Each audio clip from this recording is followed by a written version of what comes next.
sintomas ng deadboot. Ayan po sa schematic. Tanggal tayo ng CPU mga quiz, no. Ayan. Ayan, nililinis ko na para ilalapag natin yung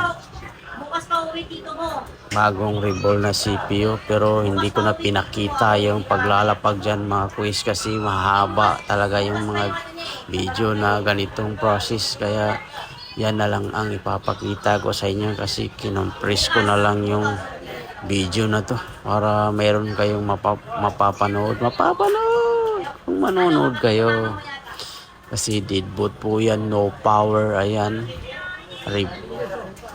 rebolling na at ito na tinitesting na ni master.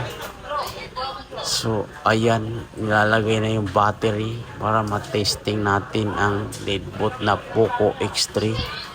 Kaya sa mga gumagamit ng Poco X3 na unit ay huwag nyo pong i-overuse yan kasi namamatay po yung unit na yan.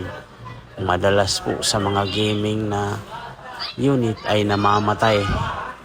So yung cause po niyan ay yung mga balls po niyan ay naglilik. Hindi masyado maganda ang connect kaya namamatay po sila. So kailangan po ulit i-revolve para bumalik ang kanilang mga connect sa board or sa IC. Kaya try na natin i-on kung nag-on na. O ayun, nag-on na siya. Kita ko na yung kulay dilaw na Poco. So hintay na lang natin magtuloy para titingnan natin kung mapipindot ba talaga, kasi minsan ay sablay sa mga pindot yung mga ganitong unit na nire-revolve. Minsan walang camera, so hindi natin matitesting mga boss kasi may password. So bahala na si customer kung siya na ang magtitesting. Hindi naman binigay yung password. So ayan, makikita niyo mga bossing, okay na.